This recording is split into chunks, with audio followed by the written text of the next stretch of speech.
El barro se lo tragaba todo y no devolvía nada. Salvo cuando sí lo hacía. Y en la mañana del 11 de marzo de 1843, le devolvió a Añora Vane el anillo de sello de un duque. Ella no supo, en ese primer instante, lo que sostenía entre los dedos. La marea había bajado bajayosca a lo largo del tramo bajo el puente de Blackfriars, dejando al descubierto una capa de limo negro que apestaba a alquitrán y podredumbre. Y a algo más, esa acidez particular de un río que llevaba 1000 años tragándose los desperdicios de una ciudad entera. Y Añora, 23 años recién cumplidos, viuda desde hacía 11 meses, estaba de rodillas en ese barro junto a los otros buscadores de orilla, tamizando carbón, huesos, cualquier cosa que pudiera venderse por un pedazo de pan. Sus dedos, medio entumecidos por el frío, se cerraron sobre algo duro, frío y finamente trabajado. Lo sacó. Lo enjuagó en un charco de agua salobre. Y el escudo atrapó la poca luz que el cielo de marzo permitía. Un halcón. Alas extendidas. Sujetando una cadena rota. Añora lo dio la vuelta. En el interior de la banda, desgastado pero legible, había una inscripción grabada. A su hijo, en su mayoría de edad. Había vivido suficiente tiempo en la orilla del río para saber lo que ese tipo de anillo significaba para los hombres que lo poseían. Y lo que podría significar para ella si no andaba con cuidado. Lo envolvió en un trozo de franela y no se lo mostró a nadie. Le tomó 4 días descubrir de quién era ese halcón. Y 2 más confirmar que su dueño, Edmund Ashworth, 9º duque de Rothermere, había reportado ese mismo anillo como robado de su persona en la primavera de 1841. No perdido. No extraviado. Robado, en una denuncia formal ante los magistrados que no nombraba a ningún ladrón, porque ninguno había sido encontrado jamás.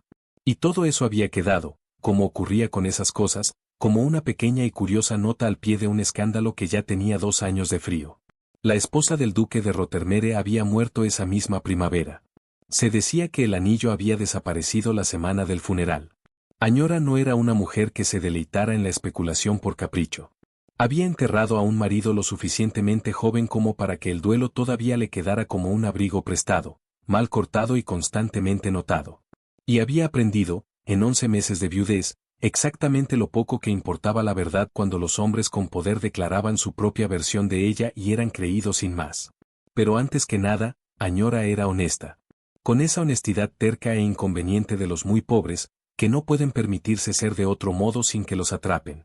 Un anillo robado encontrado en el barro bajo la escalera privada del embarcadero de los Ashworth no era un tesoro. Era evidencia de algo. Aunque todavía no pudiera decir de qué. Y la evidencia pertenecía a su dueño, por mucho que la idea de presentarse ante él no le resultara atractiva. Añora fue hasta la casa de Cavendish Row. No en Mayfair propiamente, pues el duque de Rothermere mantenía un establecimiento más modesto allí desde la muerte de su esposa, algo que las gacetas del escándalo habían anotado con regodeo. Pidió, con la letra cuidadosa que le habían enseñado en la escuela, una audiencia sobre un asunto de cierta delicadeza relacionado con los efectos de su difunta esposa. No mencionó el anillo. Eso lo había aprendido de observar cómo negociaban los hombres. Nunca pones toda tu mano sobre la mesa antes de entender el juego. La respuesta llegó antes de que acabara el día. Sica. Sin más firma que una inicial. Jueves, 11 en punto. No llegué tarde. Añora no llegó tarde. Estaba en el escalón de la casa de Cavendish Row 7 minutos antes de la hora, con su único vestido gris decente, remendado 2 veces en los puños, y fue admitida por un lacayo que miró sus botas enlodadas con ese desprecio particular que se reserva para quienes no pertenecen a una alfombra.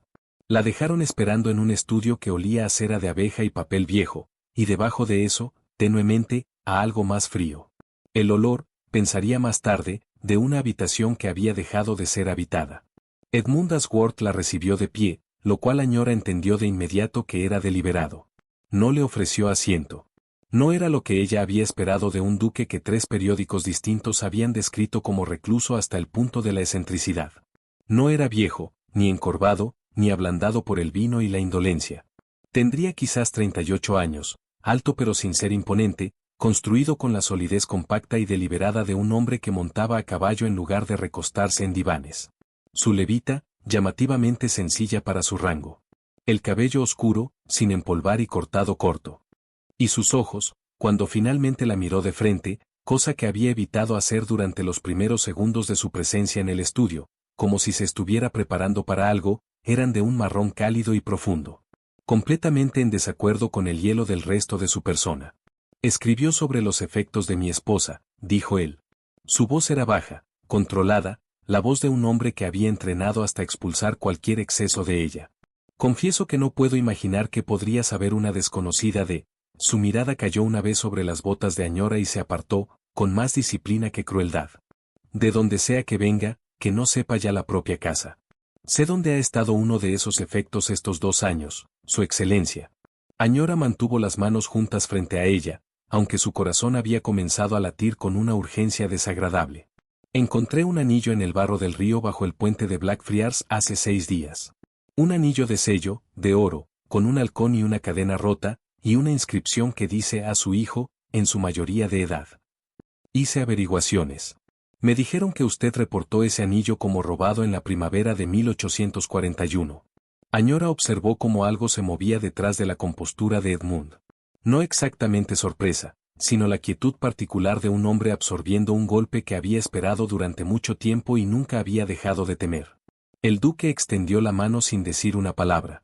Añora había ensayado durante el camino desde la orilla exactamente cómo lo entregaría, con dignidad, sin humillarse, sin la bajeza que había visto realizar a otros buscadores de orilla ante hombres menores con la esperanza de una moneda. Sacó el anillo envuelto en franela de su bolso y lo colocó en la palma de Edmund. No se estremeció cuando los dedos de él rozaron los suyos por el medio segundo que tardó en transferir el peso.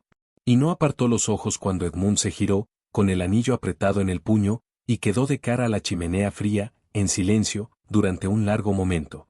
No lo robé, dijo Añora hacia ese silencio, porque entendía, con el instinto afilado de una mujer que había pasado un año siendo acusada en voz baja de cosas por personas demasiado bien educadas para decirlas en voz alta, exactamente hacia dónde podría estar construyéndose esa quietud.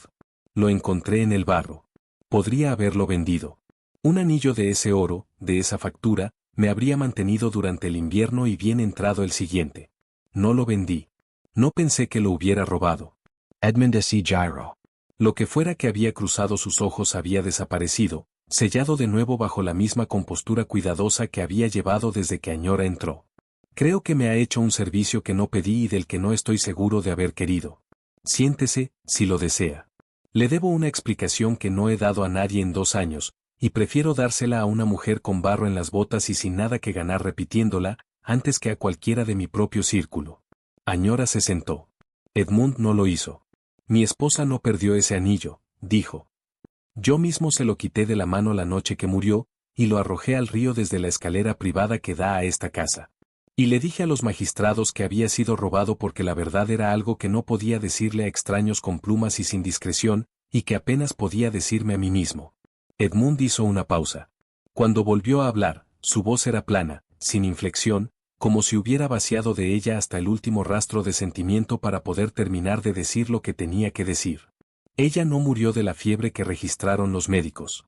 Murió en un parto que llevaba en secreto, encinta de un hijo que no era mío, de una gestación que había ocultado a todos, incluyendo, creo, al hombre responsable. El anillo era el de mi padre, entregado a mí en mi mayoría de edad, y dado por mí a ella el día de nuestra boda en un gesto sentimental que he lamentado cada día desde entonces. Ese anillo era lo último que podía soportar ver en su mano. Por eso lo arrojé. Y parece que el río no guarda lo que se le da. Añora se quedó muy quieta. Había venido preparada para devolver un objeto. No había venido preparada para esto. Para la calma baja, plana y terrible de un hombre confesando una catástrofe privada a una desconocida. Porque la desconocida, a diferencia de su propio mundo, no le debía nada. Y por lo tanto podía ser merecedora de la verdad. Lo siento, dijo Añora, y lo decía en serio. Aunque sospechaba que la compasión no era lo que Edmund quería, y que en todo caso no era lo que ella sabía ofrecer mejor. Pero, Su Excelencia, si me permite. Usted no la mató. El duelo lo ha convertido en el villano de su propia historia, y no creo que sea un papel que esté obligado a representar simplemente porque está disponible. Algo cruzó el rostro de Edmund que casi fue una sonrisa, aunque nunca llegó a la boca. Brief reticent. Pero real. Es usted notablemente directa para una mujer a la que conozco desde hace 11 minutos. He descubierto que la franqueza sirve mejor que la deferencia cuando la deferencia no me ha servido jamás. Añora se puso de pie, alisando su falda, consciente de repente de lo raído de la lana gris junto a los muebles oscuros y buenos de la habitación. He devuelto lo que era suyo. No le molestaré más. De hecho, me va a molestar bastante más. Edmund lo dijo sin suavidad, como una declaración de hechos y no como galantería. Tengo la intención de saber cómo una mujer que habla como usted habla y razona como usted razona ha llegado a rebuscar entre el fango del río para ganarse el pan. Siéntese de nuevo, señora Vane. No le he dado permiso para irse.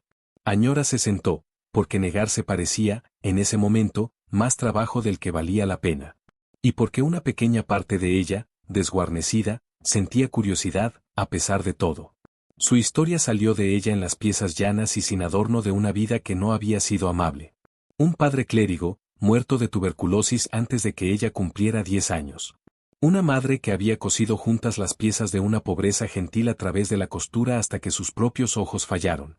Un matrimonio a los 19 con un empleado de notaría llamado Thomas Vane, decente y soso y devotamente bondadoso, que murió de una afección del pecho la primavera anterior, dejándola viuda con deudas que ella desconocía y una pequeña renta que el abogado que la administraba había permitido, entre incompetencia y robo liso y llano, que se redujera a nada en el transcurso de un año.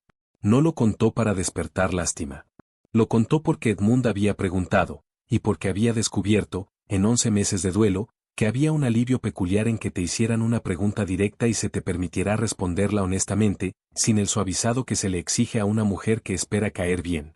¿Busca carbón y huesos?, dijo Edmund cuando ella terminó. No era del todo una pregunta. Busco lo que el río suelte que valga un céntimo. Carbón, sobre todo. Cuerda, clavos. Una vez una cuchara de plata, que me mantuvo 2 semanas. Añora levantó un poco la barbilla. No me avergüenzo de ello, Su Excelencia. Sea lo que la cara de su lacayo sugirió que pensaba de mis botas. No le pregunté si se avergonzaba. Edmund la estudió con una atención que se sentía, por primera vez desde que Añora había entrado, completamente desguarnecida. No la compostura cuidadosa de un hombre manejando un escándalo, sino una curiosidad simple y sin disimulo.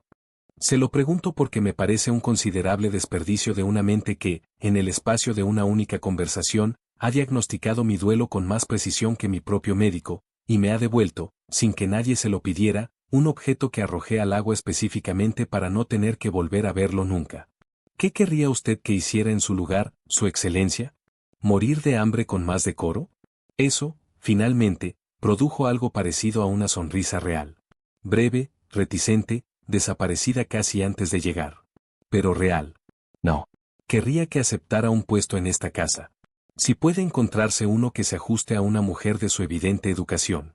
Y querría que dejara de llamarme Su Excelencia con ese filo de desafío en la voz. Aunque confieso que no deseo del todo que lo deje. Añora debería haber rechazado la oferta. Entendía, incluso en el momento en que Edmund la hacía, exactamente cómo quedaría esa disposición ante el mundo más allá de la puerta de Cavendish Row. Una joven viuda acogida por un duque recluso en circunstancias que nadie creería tan inocentes como eran. Entendía, con la claridad particular de una mujer que ya había perdido una reputación una vez sin culpa alguna, lo poco que la protegería su propia conducta intachable contra esa historia en cuanto comenzara a contarse. El chisme no necesita la verdad para florecer.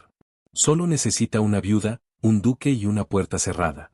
Los salones de Londres suministrarían el resto sin molestarse en verificar la exactitud. Pero 11 meses rastrillando la orilla del río en busca de carbón le habían enseñado una lección más dura que el orgullo. Que la dignidad no sometida al hambre es un lujo. Y que el hambre, a diferencia del orgullo, no negocia. Pensó en el invierno anterior, en el hielo en los bordes del río, en sus manos demasiado entumecidas a mediodía para sentir lo que sujetaban. Y pensó que la casa de un duque, dijera lo que dijera la alta sociedad sobre ella, difícilmente podría exigirle un precio más alto que el que ya le había cobrado el Támesis. ¿En qué términos?, dijo Añora. Honestos. Necesito a alguien que catalogue los efectos y la correspondencia de mi difunta esposa. Una tarea que he estado evitando durante 2 años y que ya no puedo seguir posponiendo con la conciencia tranquila.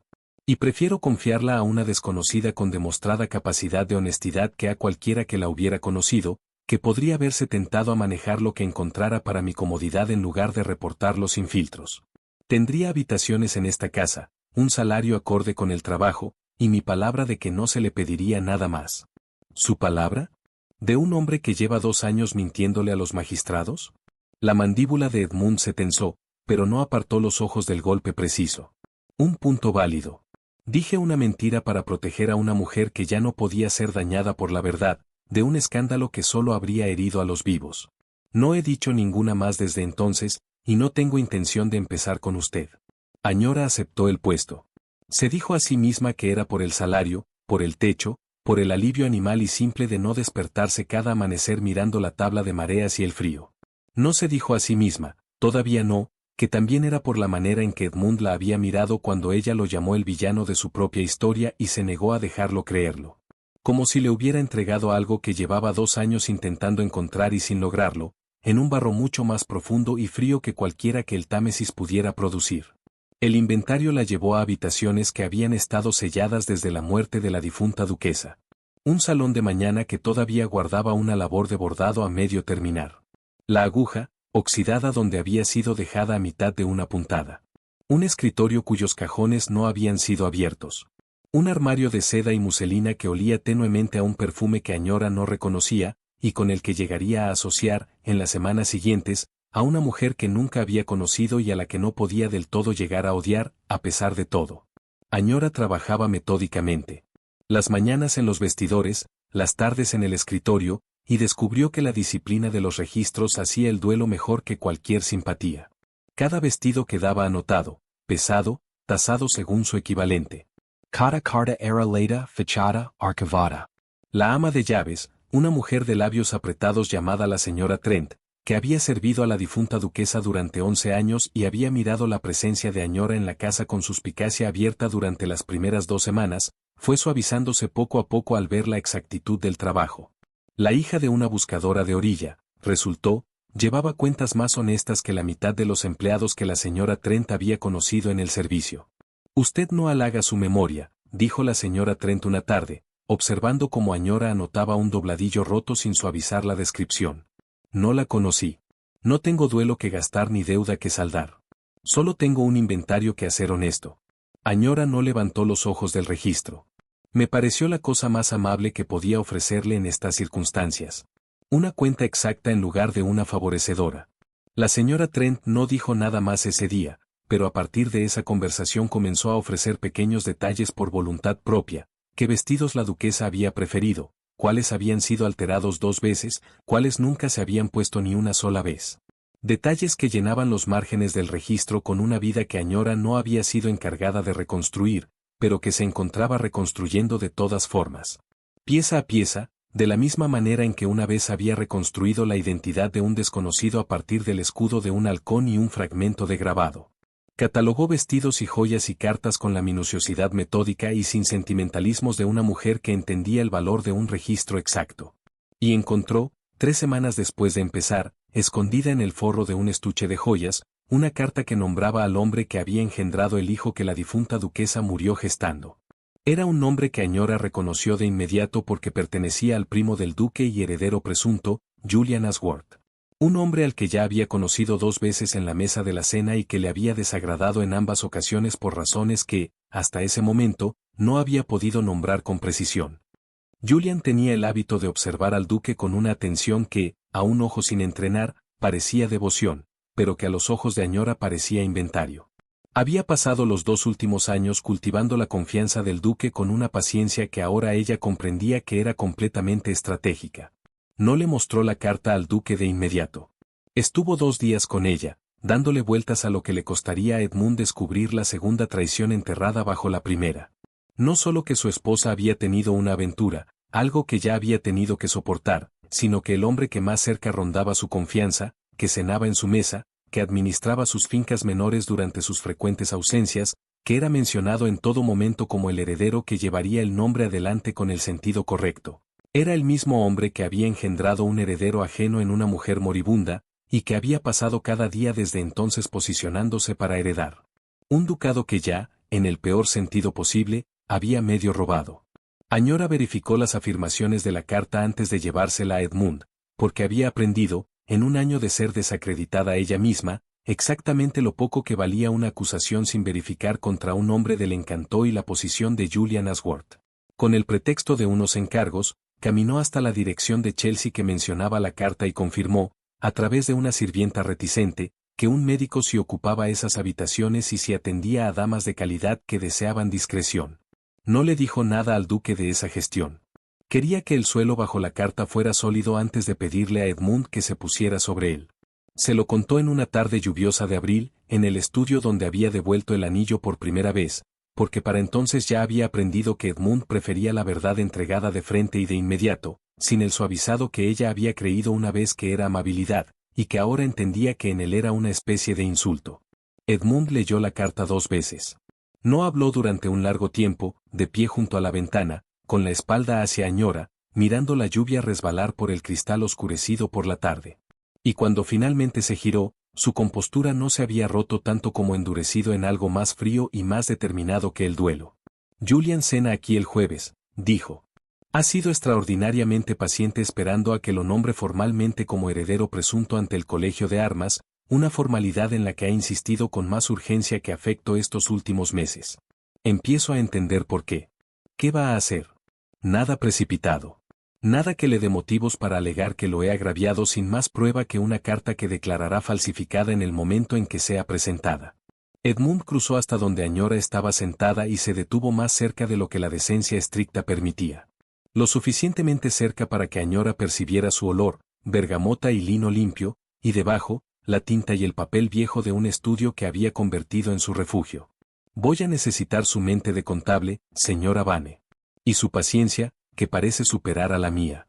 ¿Me ayudará a deshacer a un hombre que ha pasado 2 años construyéndose un ducado sobre la tumba de mi esposa? Ya he empezado. Y fue entonces cuando Añora le contó lo del recado a Chelsea, las habitaciones del médico, la sirvienta reticente, la confirmación silenciosa que había reunido antes de atreverse a llevarle la carta. Algo en la expresión de Edmund se desplazó mientras ella hablaba. No exactamente sorpresa, sino una especie de recalibración, como si estuviera revisando en tiempo real su estimación de qué clase de mujer exactamente había instalado en su casa. Hizo todo esto antes de mostrarme la carta. No me parecía justo entregarle una herida sin prueba de que era real. Ya ha cargado demasiado en fe estos 2 años. Añora mantuvo los ojos en los suyos sin parpadear, como había aprendido en su compañía que era el único registro en el que Edmund confiaba plenamente. Quería que tuviera certeza, su excelencia. No meras sospechas. La sospecha es una crueldad. La certeza, al menos, puede convertirse en acción. Encontré un anillo robado en el barro del río y lo devolví a un hombre que fácilmente podría haberme llamado ladrona por la molestia. Añora hizo una pausa. Creo que ya le he demostrado lo que hago con las cosas que no me pertenecen.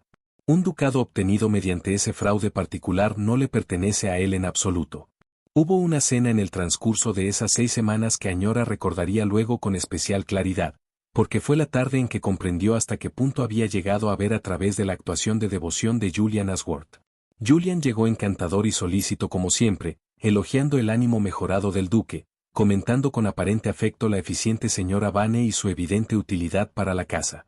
Y Añora soportó 2 platos observándolo manejar la mesa como un fullero maneja una mano de cartas, siempre consciente de dónde estaba cada ventaja, siempre listo para reconducir cualquier conversación que se acercara demasiado a terreno peligroso. Cuando Julian le preguntó levemente, durante el pescado, cómo una mujer de su procedencia había llegado a poseer tan buen dominio de las cuentas, Añora le respondió con la misma honestidad llana que ofrecía a todo el mundo, y observó cómo Julian archivaba la respuesta del modo en que se archiva un dato cuya utilidad todavía no es evidente pero que puede llegar a serlo. Le desagrada, dijo Edmund más tarde, cuando Julian se había marchado y ambos se quedaron un rato más ante lo que quedaba del vino. Una intimidad que se había convertido, sin que ninguno de los dos la nombrara, en un hábito nocturno. No me fío de él, que es algo diferente y más peligroso. Añora giró su copa despacio, observando cómo la luz de las velas la atravesaba. Un hombre al que uno desagrada se anuncia a sí mismo. Un hombre como su primo disimula también el anuncio que uno solo lo siente después, como un frío en una habitación que debería haber sido cálida. Usted sintió ese frío antes de tener la carta. Lo sentí la primera tarde que cené en esta mesa.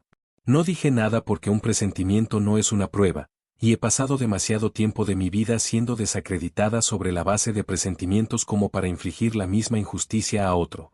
Añora levantó la mirada y encontró a Edmund observándola con una intensidad que no tenía nada que ver con Julian Ashworth. Pero no creo que me equivocara, Su Excelencia.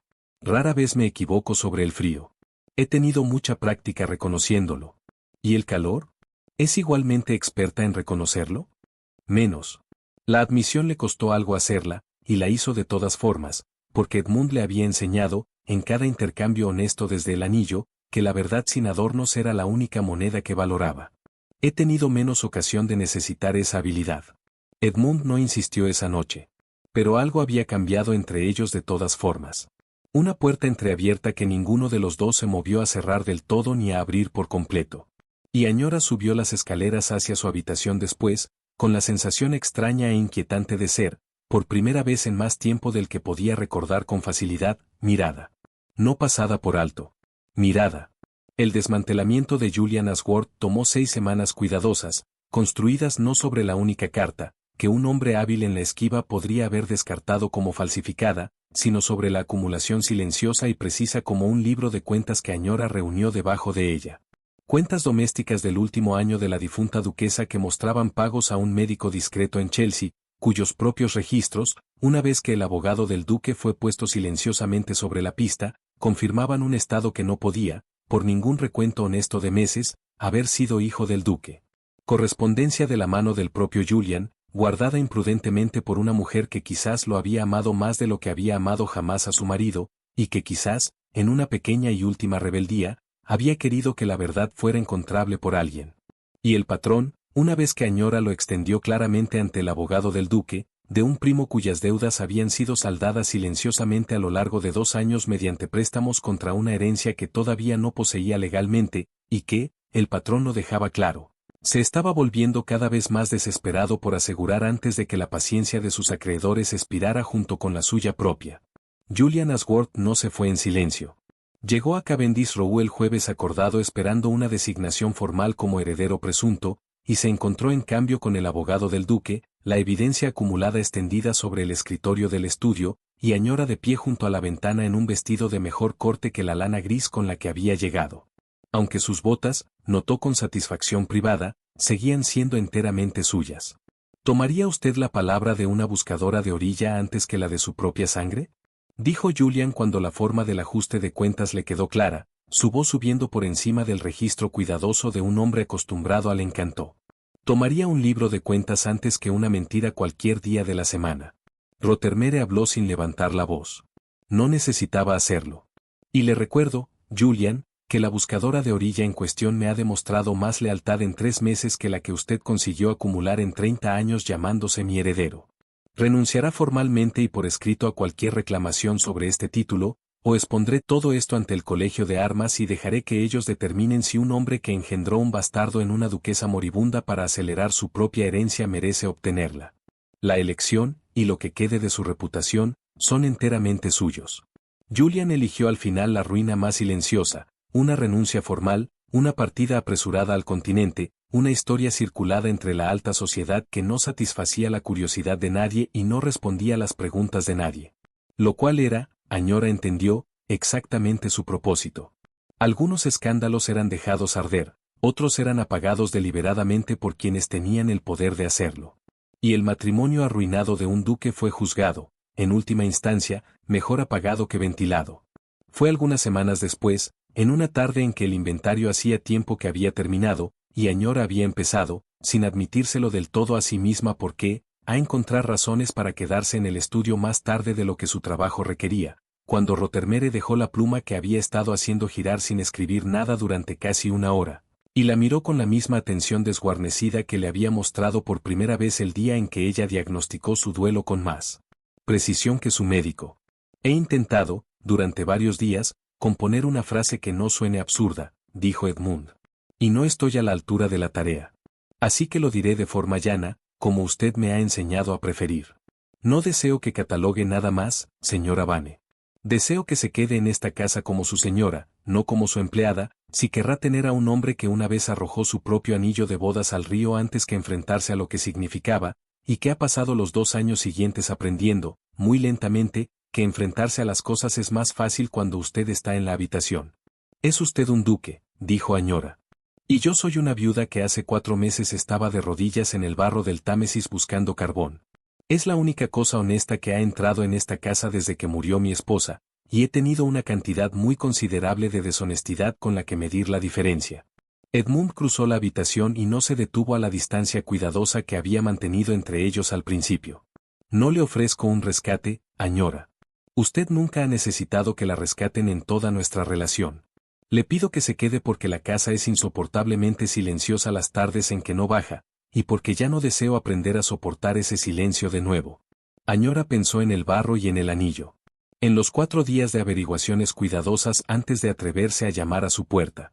Pensó en 11 meses siendo silenciosamente desacreditada por gente que asumía que una viuda con deudas debía ser también una viuda sin honestidad. Y pensó en un duque que desde el primer minuto incómodo de su trato la había creído sin exigirle más prueba que su propio relato firme e inquebrantable de sí misma. Entonces me quedaré, dijo Añora. Aunque le advierto, Su Excelencia, que tengo la intención de seguir siendo directa con usted en todo momento, haya deferencia o no.